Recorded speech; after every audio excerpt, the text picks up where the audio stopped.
In this video, we delve into the recent policies implemented by the Trump administration in its second term, focusing on their positive impact on the U.S. economy and energy industry.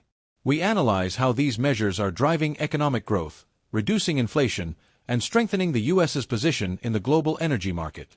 Additionally, we discuss the implications of these policies for the relationship between the United States and the United Kingdom, as well as international reactions to this new approach. It was a crisp January morning in 2025, and Donald Trump, now in the midst of his second term, was sitting behind the resolute desk in the Oval Office, signing off on a series of executive orders that were set to shake the very foundations of American policy. "This is what America needs to get back on track," he muttered, barely looking up as he signed the final document. In a corner of Capitol Hill, Senator Elizabeth Warren, a staunch critic of the administration, gathered with her team to discuss the far-reaching implications of Trump's new policies. "This isn't just about jobs," she snapped, furrowing her brow. "This is about corporate interests taking over the entire country. We can't let this stand." But, despite her fury, even she couldn't deny the economic gains the administration had managed to secure. Across the pond in London, Prime Minister Rishi Sunak had been closely watching the unfolding events. While many in his party were cautious, some members saw an opportunity. The ongoing energy crisis in Europe had worsened, and with Trump's recent emphasis on expanding domestic energy production, including oil and natural gas, the U.S. had become an even stronger player in the global energy market.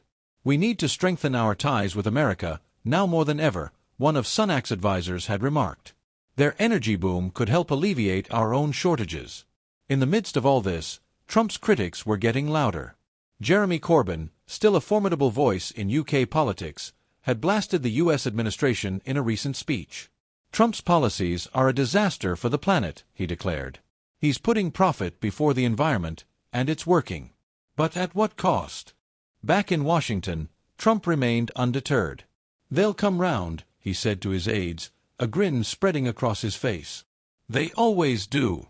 The truth, however, was that many of the policies Trump had implemented were proving effective. His administration had successfully brought down the inflation rate, a point of pride for him. With his America First energy plan, the country had significantly reduced its reliance on foreign energy sources, creating thousands of new jobs and pushing domestic companies to the forefront of global energy markets. However, as much as Trump supporters cheered, the opposition didn't hold back. "We're seeing the same tired rhetoric," a Labour spokesperson said in London. "Trump is offering nothing new except more of the same. He's not making America great, he's making America selfish." Despite these criticisms, the results spoke for themselves. In the midterm elections, the Republican Party had gained seats, and the economy had boomed in sectors that Trump had vowed to protect and strengthen. His policies on deregulation had made it easier for businesses to thrive, while his stance on immigration had tightened the borders, much to the dismay of the left.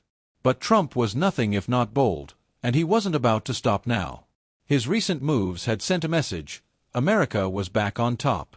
"It's a new day for America, and we're ready to take on the world," he'd said, sounding like a man with a plan. The world's reactions were mixed.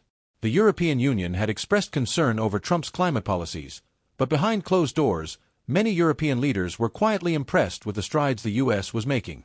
In a recent private meeting with EU officials, an unnamed diplomat had remarked, "We don't like to admit it, but the U.S. is in a prime position now.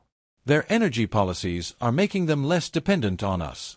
We need to watch out." As Trump's second term unfolded, the implications for both the U.S. and its allies were becoming clearer. The global stage was shifting, and America was once again positioning itself as a dominant force. Whether for better or worse, one thing was certain: under Trump's leadership, America was pushing forward with an agenda that prioritized its own interests above all else. The rest of the world, well, they would just have to keep up. Video tags, in British English: Trump, U.S. economy, energy policies, UK-US relations, inflation, energy crisis, deregulation, American politics, Donald Trump, Rishi Sunak, UK politics, energy independence, global energy market, corporate interests, Labour Party, Republican Party, second term, climate change, deregulation policies, economic growth, political opposition, Brexit impact. Let me know if you'd like to adjust or add anything else.